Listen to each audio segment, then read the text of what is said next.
Rede Mágica, se prepare, pois esse é o Bruxas e Bolhas.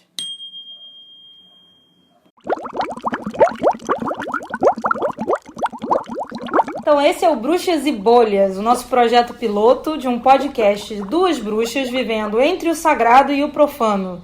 A gente tem como intenção de desmistificar a vida enquanto nós tomamos bolhas. Por isso, bolhas. Bruxas e Bolhas. Então quem está falando agora é a Bel e a Carla e nós vamos nos apresentar. Oi, eu sou Carla. A Bel diz que eu sou bruxa. Bastante, né? Mas eu não sei se eu sou, não. Não tá na dúvida. Eu faço um tipo. Eu sou terapeuta complementar, terapeuta holística, eu sou arte-terapeuta também. Eu comecei com tarô e do tarô eu fui ampliando as técnicas e os territórios. Mas eu não sei se eu sou bruxa. Tá na dúvida? Tô. Vou te mostrar aqui uns fatos, então. Ah. Vamos lá. Primeiro, pela sua risada, a gente já vê, né? Já vê a risada de bruxa. Pois é. Depois, há quanto tempo você trabalha com tarô? E desde os 16 anos. Isso dá um bom tempo. Bom tempo, né? Pois é. Quantas mulheres fortes você tem em volta de você no momento? Um monte. Quantos grupos de sagrado você está liderando? Um monte. Tudo bem, sou bruxa. Ok, tudo bem. Tudo bem. Mas a Bel é bruxa, tá? Ela é bruxa de verdade. Eu sou bruxa de verdade. Igual a Carla, que também é bruxa de verdade. Mas eu sou bruxa desde muito pequenininha. Eu comecei a ser bruxa com 6 meses. Tô brincando. Mas a minha primeira experiência no mundo espiritual foi uma meditação quando eu tinha 8 anos de idade. Foi a primeira vez que eu fiz alguma prática que tinha a ver com espiritualidade. Depois eu sempre fui encantada por esse mundo, mesmo antes de saber o que era o que eu estava vivendo. E aí, depois de muito tempo, como a Carla bem colocou outro dia pra mim, eu dei um descanso para minha mãe, mas aí aos 18 anos de idade tudo aflorou outra vez. Eu passei pelo meu despertar espiritual e acabei me tornando terapeuta holística também, que é para onde todas as bruxas sem carteirinha de bruxa vão hoje, não é mesmo? Exatamente. Então, eu hoje atendo com alinhamento energético e com leitura de registros acásticos. Sou uma apaixonada pelas técnicas de terapia xamânica. E é isso, acho que esse é um bom resumê do que a gente faz. Mais ou menos o que a gente faz, né? Isso. E aí, como a gente estava falando, desmistificar a vida enquanto tomamos bolha. Porque nós temos essa alegria de viver, né, entre o sagrado e o profano. A gente entende que, como bruxas, boas bruxas materializadas aqui nesse plano, a gente tem o direito de ser feliz, o direito de ser pessoas que visitam o profano e entendem que aprendemos tanto no profano quanto o sagrado. Porque o sagrado faz parte da vida, né? Sagrado então, somos nós. Somos nós. Somos a nós. Vida é sagrada. Então o sagrado vai permeando tudo e a gente pode viver a vida no mundo aqui, do jeito que a gente tá, com a presença da gente, tomando as nossas bolhas felizes da vida. E a gente não deve nada a ninguém, né? É isso mesmo. Afinal de contas, a humanidade tem uma certa dívida com a gente, né? Quantas de nós fomos queimadas? Agora é a nossa vez de rir muito e sermos felizes. Exatamente. Então, mas hoje o tema não é esse, não é sobre o profano e o sagrado, apesar de ser um tema que vai ficar sempre aqui permeando a nossa história. Hoje nós vamos falar sobre a capacidade de plasmar coisas. Esse lugar onde todo mundo fala, desde lá dos anos 90, quando começaram a aparecer esses livros sobre o segredo e tudo mais, esse assunto do você plasmar a sua realidade, criar a sua realidade, como que isso pode ser beneficial a você e como você pode criar, benéfico a você, desculpa, e como você pode criar mesmo o seu dia, o seu universo e ter acesso a muitas formas de abundância na sua vida, entre outras coisas. Porque a gente ficou vindo nesses lugares todos por aí, que a gente pode, que a gente tem essa capacidade, que a gente vai lá e faz, e aí fica um discurso meio você é proativo, você vai lá e faz, né? É verdade. E como a gente faz isso, gente? Como a gente faz? A gente não nasce com esse mapa na mão, né? São coisas que a gente vai aprendendo no caminho, são coisas que a gente vai aprendendo no dia a dia, através de observar as coisas que fazemos e as técnicas que realmente trazem algum efeito positivo, algum efeito de trazer aquilo que desejamos para o nosso dia a dia. E todas essas técnicas, na medida que a gente vai usando, que a gente vai testando, que a gente vai vendo se a gente tem afinidade com elas ou não, porque tem umas coisas que me dizem para fazer que eu digo assim, nem a pau eu vou fazer isso, porque isso não tem nada a ver comigo, né? Aliás, o mundo espiritual está cheio de coisas que nem não a tem pau nada a ver com a gente. Fazer porque a gente tem que achar o caminho da gente. Isso mesmo. E o que ressoa pra gente como verdade, como possível, como pertencente a gente, né? Então, na medida que a gente vai experimentando, vai testando, vai identificando o que funciona e o que não funciona, a gente também não ficar naquela de, meu Deus do céu, nada funciona pra mim. Eu nunca é ótimo, né? Adoro eu nunca. Eu nunca é maravilhoso. É maravilhoso. Então... E o mais interessante também é aquele lugar onde a gente se coloca de vítima e culpabiliza os outros que falam que esse negócio funciona. Então, quer dizer que eu não estou fazendo isso direito. Então, qual é o segredo para que eu atinja isso? Porque todos têm, menos eu. Então, o primeiro passo, eu acho que é você sair desse lugar de vítima. Sim, sair do lugar dos outros. Os outros estão no lugar dos outros e a gente tem que estar no lugar da gente. É verdade. Então, vamos compartilhar um pouco das técnicas que a gente usa. Né? Que a gente usa, assim, com propriedade mesmo. É isso aí. Então, uma coisa que eu adoro, que eu sei que você adora, é o quadro de intenções. Com certeza. Eu não vivo sem meu quadro de intenções. De tempos em tempos eu lembro de atualizar esse quadro. Eu acho interessante que por mais que seja mesmo que você não tenha assim uma crença muito grande de que esse quadro possa te ajudar a materializar as coisas, o simples fato de você ter um objetivo e um foco onde você bate o seu olho e aquilo é um lembrete das coisas que você quer construir para a sua vida, aquilo que você quer atrair para a sua vida, já é um movimento, já é você não deixando essas coisas para segundo plano. Então, eu acredito sim que você colocar a sua energia nesse quadro e perder um tempo montando ele e aceitando os símbolos que você está colocando ali de uma forma que vai representar aquilo que você realmente deseja, existe um poder, entre aspas, mágico naquilo que começa a desatar os nós e a movimentar as roldanas necessárias para que a gente possa atingir esse lugar de plasmar e criar aquelas realidades que a gente deseja. Agora, mesmo se, como eu estava dizendo, mesmo se você não acredita nisso, é interessante você ter um lugar para você olhar e lembrar de que, é verdade, eu quero isso. Por que eu estou gastando a minha energia em outra coisa? E é bonito. É muito bonito. É uma experiência estética muito legal você fazer o seu quadro. Tem uma coisa que eu acho muito bacana, na hora que você vai selecionar as imagens para ele, e o meu nunca fica pronto, né? O meu é um processo sempre, cada vez que eu começo um quadro, ele é um processo que dura um tempo na confecção. Cada vez que eu seleciono uma imagem, eu seleciono uma coisa que eu quero trazer para minha vida, na verdade. Uma ideia que eu quero trazer para minha vida. E a partir daquele momento, o meu foco está ali. E começa a estar voltado para ali. E só olhar para aquilo me acende uma série de possibilidades, de percursos, de como eu posso chegar ali. Ou como eu não vejo como eu posso chegar ali. Mas possibilidades. Me abre essas possibilidades. E isso é muito legal. Uma outra técnica que eu gosto muito, não sei como é que você trabalha com isso, mas uma que eu gosto muito no meu consultório, quando eu vou atender, e que tem funcionado muito bem, desde que eu comecei a usar, na hora que eu faço a minha lista, o meu balanço mensal das pessoas que eu atendi, eu crio já linhas no meu Excel ali para os clientes que estão chegando. Então, às vezes, eu até dou nomes interessantes para eles. Tipo, sei lá, Juliana. Eu nunca atendi uma Juliana. Mas eu coloco lá uma Juliana. Atenção, Julianas. Estou te chamando, Juliana. Bel chama Juliana. Então, eu coloco. Se você é uma Juliana, tem 10% de desconto. Já é um bom negócio. Aí, Ju. Só pra gente resolver essa questão, Juliana. Porque você já tá no meu espaço aqui. Já tem um ano que eu coloco o seu nome. Nada de Juliana. Nada de Juliana. Mas conforme vão entrando outros clientes, eu substituo as Julianas pelos novos nomes. Sim. Isso me dá a sensação de que tem um fluxo de pessoas que estão chegando e eu não me fecho e não fecho aqueles horários que eu fico preparada para atender aquelas pessoas. Uma outra coisa que eu uso muito é apresentar a gratidão antes das coisas acontecerem. Sim, isso é importantíssimo. Então eu fico numa de... Universo, muito obrigada por eu ter saúde, minha voz está funcionando, o meu canal está aberto para receber essas pessoas que estão me procurando, assim como eu a estou procurando. Sim, todas essas pessoas que estão chegando já. Exatamente.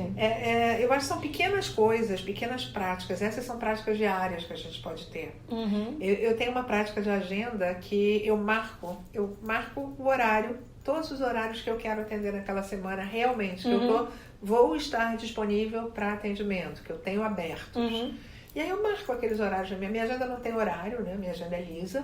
E aí eu marco aqueles horários. Tipo assim, eu abri esses horários vão ser preenchidos. Eu estou disponível para vocês. Disponível para vocês nesses horários. E é bem legal fazer isso, é bem bom fazer isso. Fica mais claro, né? Fica. Você realmente reserva aquele espaço para a sua profissão, para a sua intenção de receber aqueles clientes. Porque às vezes a gente está assim, eu quero trabalhar muito. Quanto é muito? O que é muito? Qual é a sua disponibilidade de trabalho?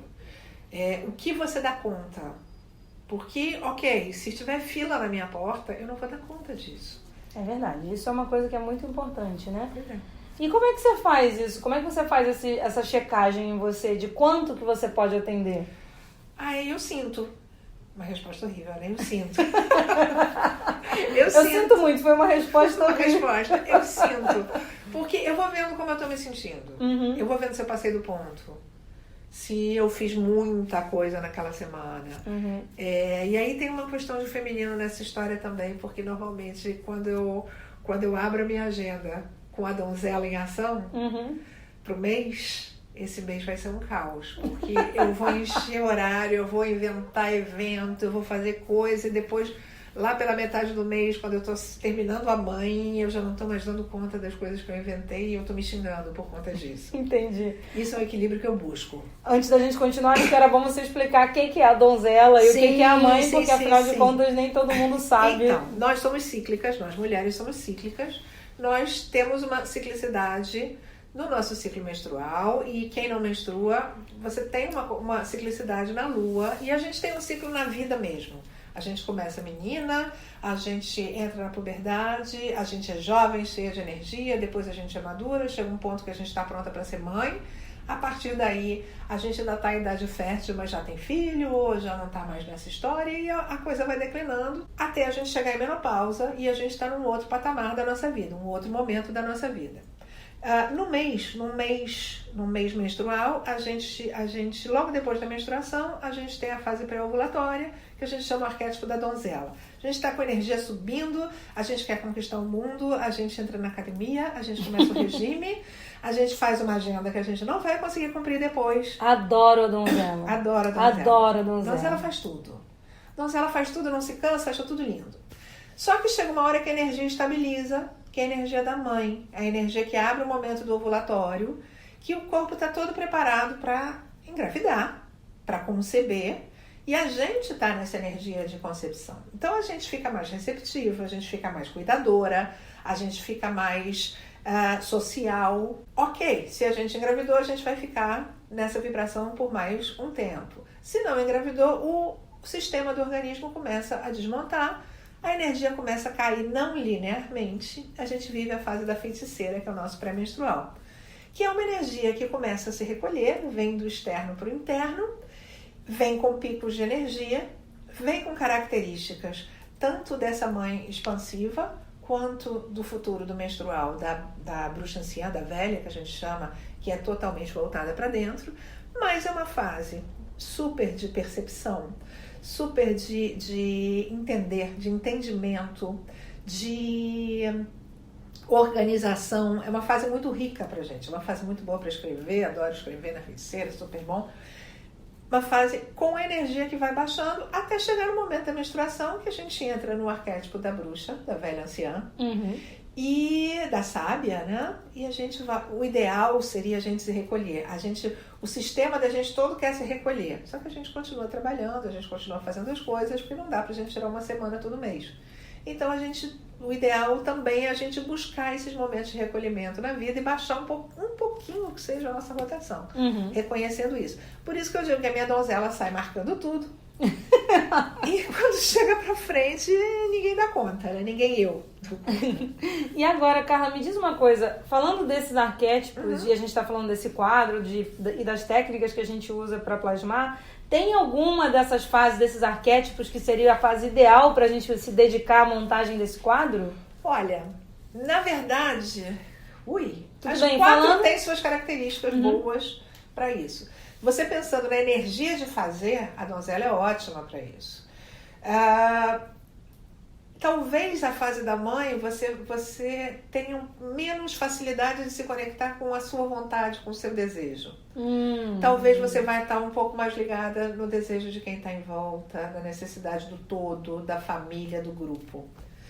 Quando você entra na feiticeira, você vai começar a entender melhor. Eu acho que o planejamento talvez seja muito da feiticeira. Entendi. Talvez ele seja muito mais da feiticeira do que da velha, da bruxa, porque a bruxa ela está muito voltada para o espiritual dela, e é uma época de limpeza, de desapego, de largar. Então se eu fosse escolher, eu faria na feiticeira. Tá certo, fica aí a dica para as mulheres que vão fazer esse quadro, usar a fase da feiticeira, né? É isso, acho que é uma boa fase. Então, a gente falando de plasmar, a gente ficou pensando aqui que era importante também falar para vocês dos obstáculos. E veja bem, antes da gente entrar nessas portadoras de más notícias aqui, a gente queria também falar que você pode usar essa plasmação, esse ato de plasmar, não só para coisas que têm a ver com dinheiro, não só para coisas do mundo físico, mas também, logicamente, para entender as suas missões aqui, para entender um trabalho espiritual, para o seu desenvolvimento espiritual, é aquilo que você coloca realmente a sua energia para criar. Sim. Certo? Então, vamos falar dos obstáculos. Obstáculos.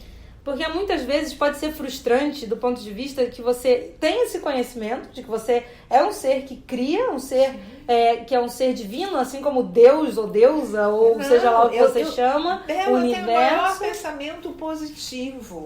Pois é. Eu tenho pensamento positivo e nada, não tá vindo. Eu não sei o que é. Eu fiz tudo tão direitinho, mas nada aconteceu. Pois é.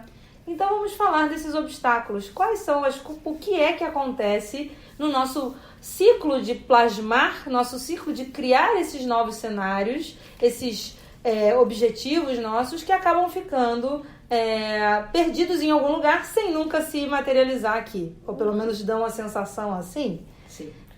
Acho que a primeira coisa que eu gostaria de dizer é que acho que tudo vem na hora certa. Sim. Mas, antes da gente tocar nesse assunto, os obstáculos. Os obstáculos concretos. Eu acho que a gente esbarra num super vilão dessa história, que é pessoal, que é a gente. A gente, às vezes, tem um lugarzinho que a gente trabalha com falta de merecimento. A gente acha que a gente não merece. Merecimento, essa palavra até dá medo, né? Não dá? Merecimento. Merecimento. O que é merecimento? Por que merecimento? Por quê? Por quê? A gente deve conta para alguém? Porque a gente acha, às vezes a gente acha que a gente está devendo, que a gente não é tão bom quanto. Ou que a nossa dor não é tão pesada quanto a de alguém. Sim, ou que a gente não se esforçou tanto quanto alguém que merece mais. Gente, eu acho que o principal que a gente tem que fazer é não olhar para o vizinho. Não olhar para o vizinho, eu acho que é a grande chave da questão. Porque quando a gente começa a comparar, a gente está comparando com uma coisa que a gente não conhece. A gente não tem propriedade para falar sobre, porque cada um sabe de si. Então, eu acho que é muito legal a gente... Isso tem uma coisa muito internet nessa coisa, né? Não, hoje em dia, a gente passa o tempo todo se comparando. Porque fulaninho viaja mais que eu. Porque fulaninho tem mais seguidores do que eu, porque fulaninho... parece mais uma bruxa do que eu, porque fulaninho... tem uma vida mais feliz que a minha. Tem uma vida mais feliz. Faz coisas super bacanas. Gente, você não sabe aquilo. Você não sabe a vida da pessoa. Você não sabe o que é a vida da pessoa. Então, por favor, não se comparem de maneira nenhuma e não se meçam pelo padrão dos outros. Olhe pra sua grama também. Sim, e cuide dela. Pra ela ficar sempre verdinha. A do vizinho pode ser de plástico. E a sua, você tá lá com uma grama linda, natural... que pode não ser naquele verde tão vicejante. Ainda falando nesse lugar da mãe que a gente estava falando, quando eu perguntei para você falou, acho que a mãe não pode ser que não seja tão boa para fazer esse quadro, porque você está ali cuidando do entorno. Sim. Esse lugar também é um obstáculo, né? Esse lugar onde você começa a plasmar as coisas que você tem como desejo, mas você se sente parte de um sistema, você é parte de um sistema. E essas coisas que vão chegar para você, quando chegarem, podem significar uma transformação de cenário e uma transformação naquele sistema, porque você, se tornando uma pessoa mais plena, automaticamente esse sistema se altera, né? Sim. Então, esse lugar do, ai meu Deus, que às vezes nem é tão consciente, mas, ai meu Deus, se eu fizer isso, o que vai ser da minha irmã? O que vai ser do meu pai? O que vai ser do meu marido? O que vai ser do meu filho? O que vai ser de mim? Porque também eu conheço esse lugar da falta e não conheço o lugar da abundância, por exemplo. Abundância, mais do que abundância, o plasmar o que a gente quer é um lugar desconhecido, porque a gente vai estar criando uma coisa nova, uma situação nova. Então tem um pedaço nosso, um aspecto nosso que vai ter medo. São os monstros conhecidos e os monstros desconhecidos. Exatamente, que ficam lá atrás da moita. E cabe a gente a ter coragem também para aceitar esse lugar. Eu posso falar para vocês, a gente está falando aqui de plasmar e desse quadro de plasmar, e eu remontei o meu quadro, que de tempos em tempos eu vou lá e olho, irmão, isso aqui eu consegui, isso aqui não faz mais sentido pra mim, tá na hora de reeditar ele, eu vou imprimir novas coisas pra colocar, isso aqui representa uma nova coisa que eu tô precisando, ou que eu quero pra minha vida. E eu posso dizer pra vocês, tiveram coisas que eu desejava muito, mas por vezes eu não coloquei, porque afinal de contas aquilo pode vir também com um peso muito grande. Sim. E eu não sei qual é o nível de responsabilidade e se eu estou pronta para receber esse tipo de abundância, esse tipo exatamente. de presente. Se eu consigo marcar com as consequências. Podem ser maravilhosas, não são consequências necessariamente ruins. Mas às vezes o maravilhoso é difícil pra gente. Às vezes a transformação que vem com o maravilhoso pode ser um grande furacão. Sim. E nem sempre você tá pronto para passar por uma torre, né? Falando da carta do tarô, que tipo desaba tudo para você então reconstruir tudo, né? Exatamente. E aí vem a história da responsabilidade, né? Pois é, que é o próximo tema que a gente queria falar aqui, né? Porque todas essas coisas que você pede, tudo aquilo que você quer criar, vem com o peso de você estar pronto para receber. Sim. E uma coisa que também é muito importante, parafraseando lá os mil histórias do Aladim, as 1000 versões do Aladim, você tem que ter muito cuidado com aquilo que você deseja e a forma como você deseja, né?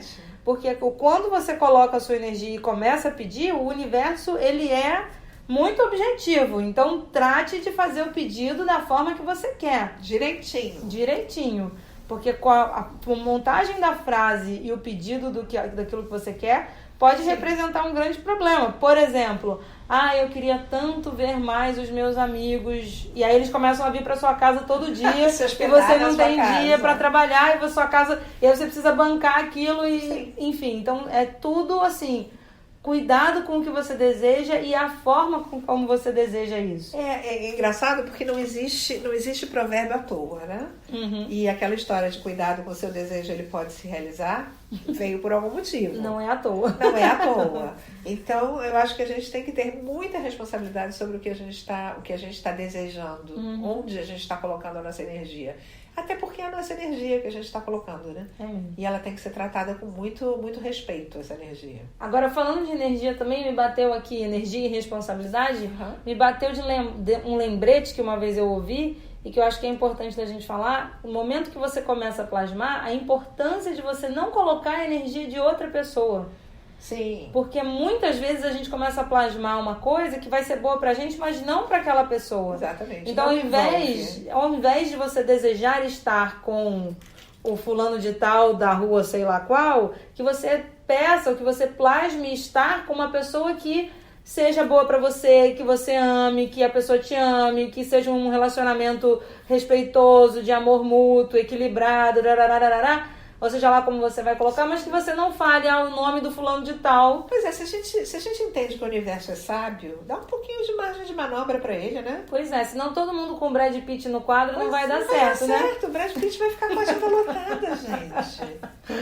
Pois é, a E gente... o que vai acontecer com o George Clooney? Pois é, coitado. Coitado. Mas é esse lugar onde a gente fica também desviando a energia do próximo, Sim. seja o Brad Pitt ou o Zé das Couves, porque afinal das contas o Zé das Couves tem a família dele, tem as couves para plantar, tem a missão dele aqui na Terra, e a gente não tem que ficar interferindo na vidinha do Zé, ou do Brad Pitt, ou do George Clooney. Ai, mas eu queria tanto. Ah, mas vou ficar te devendo. Né? Não rola, né? Bom, se você quiser, você pode. Sabe o que vai acontecer? Isso tem um peso. Tem porque peso, né? na espiritualidade, quando você não é ético, a coisa volta. A gente tem um preço a pagar. E volta mesmo. E a volta. coisa vem um trocado pra gente de qualquer forma. Então, a espiritualidade cobra pra gente uma correção muito grande. É verdade. E eu acho que a gente não pode perder isso de vista. Com certeza. Então, no assunto responsabilidade tomem cuidado com como e o que você pede. Sim. Cheque com você se aquilo realmente é o que você quer, porque muitas vezes a gente pede coisas que a gente entende como sendo um desejo, tipo, eu quero muito um emprego numa empresa que vai me pagar muito bem. Mas, na verdade, você tem um grande desejo de ser freelancer, ou como diz a minha amiga, freelance. Freelance é bom. E você acaba se prendendo numa situação que, no fundo, você não quer. E quando aquilo chega, ao invés de trazer alegria e plenitude, acaba cobrando um preço muito alto. Um preço de horas de trabalho, Exatamente. de volume de trabalho, de falta de liberdade. E que pode até ser o desejo de alguém, mas não necessariamente é o seu. Exatamente. Que os seus desejos sejam os seus desejos. E de mais ninguém. E de mais ninguém. Muito bem. Muito bem. E tem essa coisa do tempo, né, Bel? Que a gente estava falando um pouquinho antes.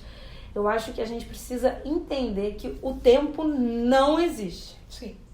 Então, quando você começa a plasmar uma coisa, seja ela qual for, seja um relacionamento, ou um carro conversível, ou um bom cargo numa empresa. Ou uma viagem maravilhosa. Ou a Juliana que eu tô esperando. Juliana, continuo te esperando. Juliana, tem horário vago na agenda, Juliana. 10% de desconto. 10% de desconto na leitura de registros acásticos para qualquer uma que se chame Juliana. Que eu preciso resolver essa pendência.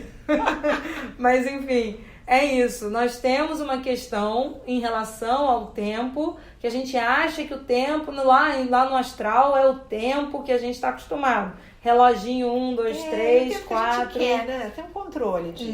Pois é, e na verdade nós não controlamos isso. Nós não controlamos o tempo que as coisas vão ter para se materializar. E também porque o universo, em sua grande sabedoria, entende que nós precisamos de um tempo X, que para ele é cronometrado de uma forma diferente da nossa, para estar maduro o suficiente para esses grandes presentes do universo. E às vezes a coisa já está se materializando e a gente não vê. A gente está olhando para o outro lado, a gente está preocupado com o detalhe do Brad Pitt. E de repente tem uma pessoa ótima na sua vida e você está preocupada com o Brad Pitt que ainda não chegou. Não, e às vezes, inclusive, é um cara louro, com a mesma altura, faz aniversário no dia 18 de dezembro. Gente, eu não sou doida pelo Brad Pitt, mas eu sei o aniversário porque ele faz no mesmo dia que eu. Mas então, pode ter um Brad Pitt brazuca, tupiniquim maravilhoso do seu lado e você tá gastando sua energia. Com aquele Brad Pitt lá que tá do outro lado do mundo. Pois é. Que nem é tão bom assim, né? Porque um dos traiu uma pela primeiros outra. quadros que eu fiz foi muito engraçado. Porque eu coloquei um monte de coisas no quadro e coloquei lá uma imagem de Cádiz. Eu queria ir pra Espanha e coloquei uma imagem de Cádiz. Passou o tempo. Aí um dia eu resolvi, tá na hora de eu refazer esse quadro, já rolou tanta coisa e tal. Quando eu olhei para a imagem de Cádiz que eu tinha posto no meu quadro, eu tinha uma foto minha na frente daquele lugar. Olha só! Olha que coisa louca! E eu não tinha, em momento nenhum, tido consciência de que eu tinha tirado a foto para substituir. No quadro seguinte entrou a minha foto em Cádiz. Realizado! Muito bom! Muito bom! É muito legal isso, de você poder reconhecer, né, o que aconteceu. Então, hoje foi nosso primeiro episódio, nosso projeto piloto aqui do Bruxas e Bolhas. É um super prazer estar com a minha irmã bruxa. É uma delícia, irmãs bruxas. Muito bem. A gente vai continuar se encontrando aqui para gravar esses episódios, com cada um com um tema mais diferente do outro. E tomar bolhas, claro. E tomar bolhas, tchim-tchim. Tchim-tchim. E o nosso próximo tema que a gente conversou aqui, que vai ser o episódio número 2, sobre sinais do universo. Uau, adoro isso. Eu também adoro, é muito Adoro. legal, né? Muito bom a gente estar ligado nos sinais. Será que a gente plasma os sinais ou eles vêm? Ou eles vêm para direcionar a gente? Tan, tan, tan. Tan, tan, tan. Vai dar pano pra manga. Vai Então, rolar, se você... foi bordado. Então, se você gostou desse episódio, a gente pede pra você divulgar pros amigos, para suas Isso. amigas bruxas e seus amigos bruxos e os amigues bruxas. E conta pra gente o que você achou. Isso, deixa um feedback pra gente aí, tá bom? Aí, tá bom? Então, até a próxima. Até a próxima. Tchau, tchau. Tchau, beijos.